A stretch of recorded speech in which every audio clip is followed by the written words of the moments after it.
At FDF, we spent years mastering our craft, from precise welding and machining to competing at the highest level of drifting. Every week, we'll be giving you our tips, tricks, and all the insider knowledge you need, straight from our shop to your screen. Welcome to Just a Tip Tuesday. So on today's Just a Tip Tuesday, we are going to be talking about nitrous. I've been running nitrous for a couple of years. I know a couple tips. I don't know all of the tricks, but that's the point of this. I'm just going to tell you some things that you need to know and consider before you buying. But first, we have just received, coincidentally, a box from Nitrous Outlet. I'm going to open it up. There's a bunch of stuff in here. We actually got like 12 boxes from them in preparation for needing a lot of this stuff. So let's peel it open. I'm going to try and do the tips while I'm unboxing. Okay, I know where we're going to start. Whenever you're buying nitrous, do not cheap out and think that you can just make it happen with a couple lines in a bottle. You need to buy the most comprehensive kits, and the beauty is, with these companies like Nitrous Outlet, you can get really comprehensive kits that cover everything. They give you the solenoid, the controller, the pressure gauge, the lines, some wiring, some relays, and then most importantly, the bottle. This is a 15-pound nitrous bottle from Nitrous Outlet, and this is going to be a nice talking point. So just like I was saying, you can get everything you need from these companies, and I got some extra stuff. So this is going to be a big banner that we're going to hang up in the shop. This is what I was talking about. This is basically a full nitrous bottle kit. Comes with all the mounting stuff, switches and stuff. We don't use these because we control this through the ECU and our PDMs or PMUs, whatever you want to call it. That's an important thing to consider. Your ECU next. Does your ECU have the ability to run nitrous, and does your tuner know how to program for your nitrous, how to tune for your nitrous? So you have two examples of a kit here. This comes with some wiring stuff, but this is a angled mount for like a floor, and then this is a roll cage mount, which is what I'd be using. So this actually holds the nitrous bottle onto your roll cage. You can see this exact kit on my car. We're gonna toss this on this pile of paper over here. Nice. Dude, it's soft. Okay, another cool talking point. You know what? I'm glad I'm doing this unboxing. It's bringing up all kinds of important things. Pressure gauge. Make sure that your bottle kit comes with one of these. I have run without them, and it's kind of annoying. You need to turn the car on and get your sensor to tell you what your pressure's at. So these things can be overlooked, just like a fuel level gauge. Get one of these, put it on your bottle. This is a bottle blanket. This is an electrical blanket that goes around the bottle. You know what? Why don't I just show you? This is a bottle blanket. This can increase the pressure of your bottle by changing the temperature of your bottle by hundreds of PSI. And it simply Velcros around the bottle like that. So we have this hooked up to a controller set for a certain pressure, and then we can maintain the bottle pressure using this blanket. Definitely recommend you getting one of these and programming it either to a switch that you can control, or even better, setting it up so that it can control itself based on the pressure that you need to run at, which is going to be between 900 and 1000 PSI. The perfect pressure is 950. We'll talk about why that's important in a little bit. We've got more promotional stuff. We've got a t-shirt, and it is the correct size. So we're gonna have to strip down and slap that baby on. And as I was telling you, I got extra gauges because I didn't have any from my last one. Okay, so the XL is, you know, fitting a little tighter than the XLs I'm used to.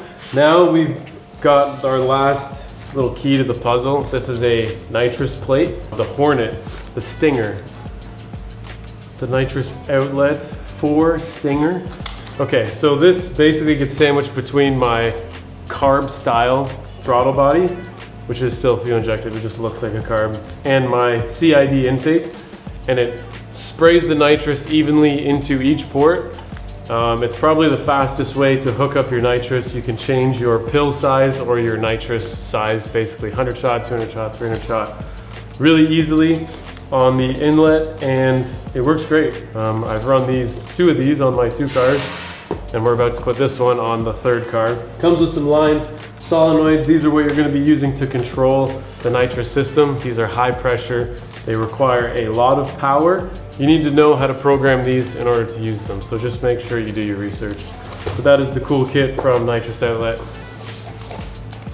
So make sure that you can see the pressure of your bottle from your driver's seat. This is important because you can guess and go in between, but if you are using your nitrous, every time you use it, you're depleting the pressure from your bottle. If you don't know what's in it, you could be running not enough nitrous, which is gonna throw off your tune. It's gonna cause you to run rich. It's not probably gonna cause you to run lean, but if it does, that's really bad. Rich, you're not gonna have a lot of power, so it's important to have an understanding of what your bottle pressure is while you're using it. Whenever you're running nitrous, temperature is extremely important.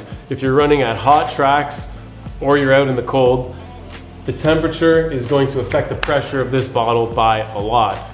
Okay, if you're out in Florida or you're down south, if you're down south, you could get this bottle to explode easily in your trailer. They do have these burst plates that will release the pressure, but you don't want to be replacing these, and you don't want 1500 PSI spraying in your trailer. Nobody wants that, plus your bottle is now rendered useless. You need to have a way to control the temperature, keeping these cool when it's hot outside and then keeping them warm when you need to use them. When you use these bottles, warmer the better, but obviously dependent on your pressure. So we want to be sitting between 900 and 1000 PSI. The reason for that is because the tunable range of these bottles is between 900 and 1000, and that's because the variation while you're using it isn't going to change the flow of the nitrous during your use. So let's say you need to use nitrous for like 20-30 seconds, or on drag you need to use it for 10 seconds, whatever. If you start at 950 PSI and maybe you deplete it down to 850, there won't be enough change between 950 and 850 for it to change the tune of your car. But if we were to use pressures like you see in an air compressor, just when you're using an air tool, you can visually see the tool stop working as well because we've already lost 20-30% of the pressure that's in that tank. So the rate of change is exponential. At 850 PSI, a 50 PSI change is a much smaller percentage than it would be if you have less pressure. So if you're running these in the 600 PSI range, it's not gonna work very good and you're gonna notice a difference, so you need to keep these up. When you're opening the bottle to be used in your car, make sure you open the valve all the way. You do not want a restriction. You may see the correct pressure just from cracking it, but you need to have the flow. You need to get the volume. If you only crack it a little bit, you're actually going to run out of nitrous based on your nitrous shot. So open the bottle all the way every time. Purging your nitrous through the purge button, valve, whatever is cool, but it also depletes your pressure. You do not want to be purging all the time, although it looks great. You want to have a controllable temperature device. You do not want to waste all of the precious nitrous that's in this bottle. So me personally, if I know it's a warm day outside, I will not touch the bottle heater, and I'll keep the bottle as cold and as long as possible. And then I'll put it in the car for my run, and I'll try to bring it up to temperature quickly and then keep it cool again. I do not want to waste purging my lines because you might lose a full pound of nitrous, which is good for a full run on my drift event.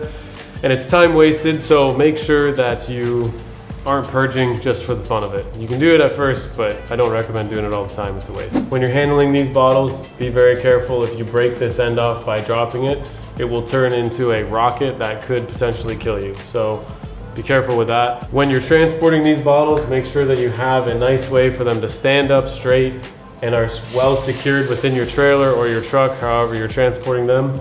Make sure that you're controlling the temperature. Again, you do not want to leave these in your trailer and then have your trailer hit 40-50 degrees Celsius inside. That's 100+ Fahrenheit, because these will explode. When you plan to run nitrous, buy more than one bottle. One bottle is not going to do much for you if you have to refill it every single time.